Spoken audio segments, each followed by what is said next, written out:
Assalamualaikum, saya Amir Zakombi Abdul Razak dan saya akan memetakan tentang pendahuluan dan objektif kajian kumpulan kami.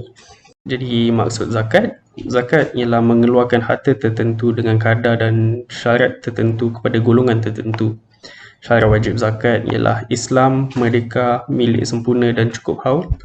Terdapat 8 golongan penerima zakat, antaranya ialah fakir. Fakir adalah golongan yang tiada harta atau pekerjaan. Golongan miskin adalah mereka adalah golongan yang bekerja tetapi tidak dapat menampung keperluan hariannya.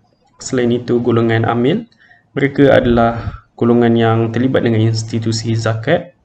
Golongan mu'alaf, mereka yang baru saja memeluk agama Islam. Golongan gharimin, Muslim yang berhutang untuk memenuhi keperluan asas dirinya atau keluarganya. Golongan fi sabilillah, mereka yang mendakwahkan agama Islam, dan golongan Ibnu Sabil. Golongan Ibnu Sabil ialah Muslim yang telah menghabiskan sumber perbelanjaan dan pemusafiran. Objektif kajian kumpulan kami ialah mengenal pasti kesan pemberian zakat terhadap golongan mu'alaf, menganalisa tahap ekonomi dan bentuk bantuan yang diperlukan golongan mu'alaf, serta mengenal pasti pendekatan terbaik untuk menyalurkan bantuan kepada golongan mu'alaf. Assalamualaikum, nama saya Muhammad Fakhruddin Afiban Salahuddin. Seterusnya saya akan menerangkan tentang tinjauan literatur. Tujuan tinjauan ini dibuat adalah untuk mengenal pasti cara dan pengalaman bagaimana pembahagian zakat diberikan kepada golongan mu'alaf. Isi yang pertama, pembahagian zakat kepada golongan mu'alaf kaya.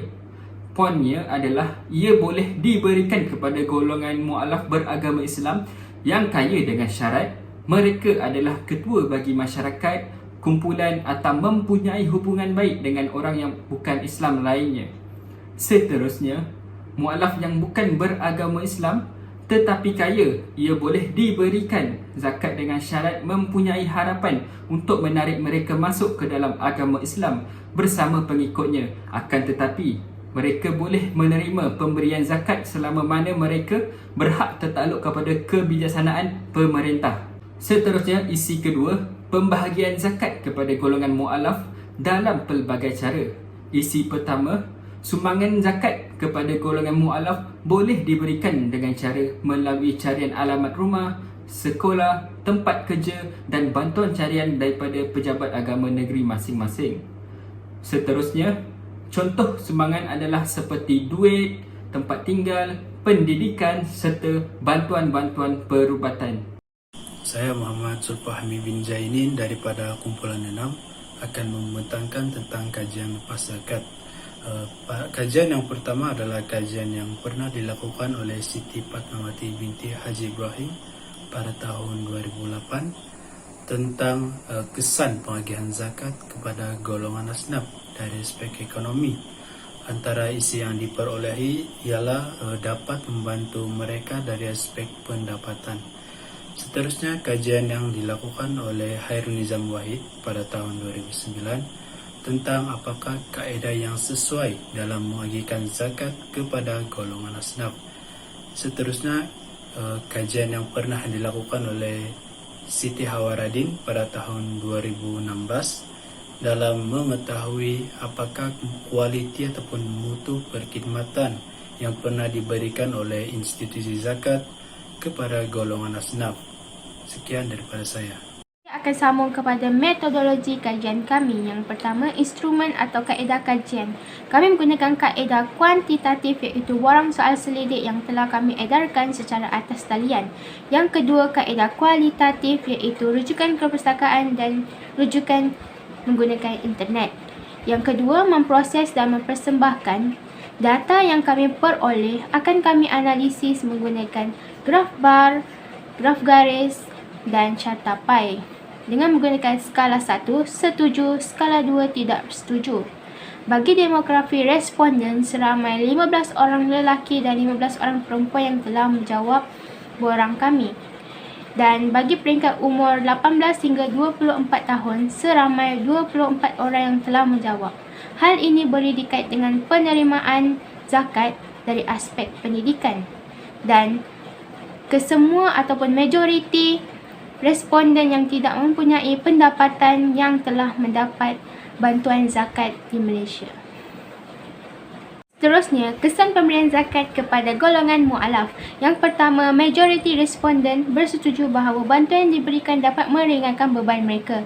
Yang kedua, dapat dijadikan sebagai modal untuk mereka berniaga. Tetapi, hanya 22 orang bersetuju dan 8 lagi orang tidak bersetuju.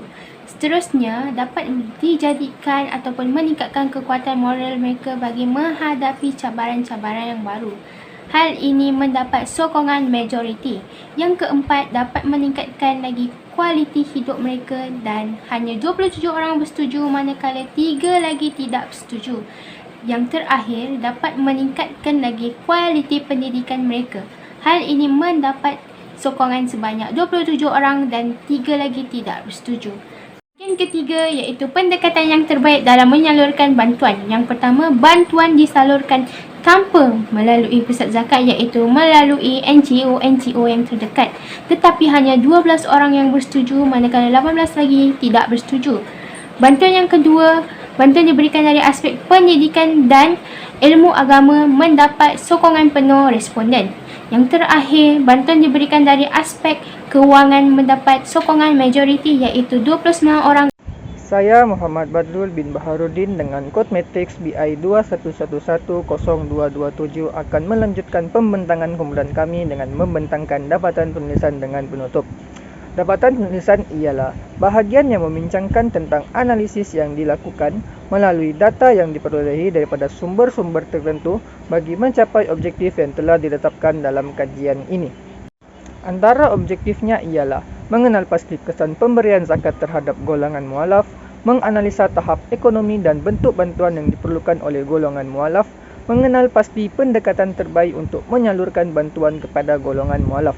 Bagi objektif yang pertama, iaitu mengenal pasti kesan pemberian zakat terhadap golongan mualaf, terdapat 5 kesan yang diperolehi, iaitu dapat meringankan beban, dijadikan modal perniagaan, meningkatkan kekuatan moral bagi menghadapi cabaran baru, meningkatkan kualiti hidup dan meningkatkan kualiti pendidikan. Bagi objektif yang kedua iaitu menganalisa tahap ekonomi dan bentuk bantuan yang diperlukan oleh golongan mualaf. Bentuk bantuan yang diperlukan oleh golongan mualaf ialah bantuan dari segi psikologi dan kaunseling, bantuan dari segi kewangan. Akhir sekali, objektif yang ketiga iaitu mengenal pasti pendekatan terbaik untuk menyalurkan bantuan kepada golongan mualaf. Bantuan disalurkan melalui 4 cara, iaitu bantuan disalurkan tanpa melalui pusat zakat, bantuan melalui kewangan, bantuan melalui pendidikan, dan bantuan melalui ilmu agama. Slide seterusnya merupakan slide terakhir pembentangan kumpulan ini, iaitu penutup. Kesimpulannya, kajian ini banyak memberikan pengetahuan mengenai zakat atau sistem zakat di Malaysia. Kajian ini menyedarkan kita bahawa zakat turut diberikan kepada golongan mualaf. Golongan mualaf ialah golongan yang pada asalnya bukan Islam, tetapi masuk Islam, lalu termasuk dalam golongan yang berhak menerima zakat, menurut surah At-Taubah ayat 60. Islam sebagai agama prihatin, awal-awal lagi telah memberi jaminan bahawa orang yang memeluk Islam kini dianggap sebagai bersaudara dan perlu dibantu. Dengan itu, mereka kini dikenali sebagai saudara baru yang nasib mereka perlu dibela sehinggalah mereka boleh berdikari. Oleh itu, kita sebagai umat Islam hendaklah memberi sokongan dan kekuatan kepada golongan mualaf dari segi kebajikan, moral dan kewangan. Dengan berakhirnya pembentangan mengenai penutup tersebut, maka berakhirlah pembentangan kumpulan 6 mengenai pengalaman mualaf dalam menerima zakat. Sekian, terima kasih.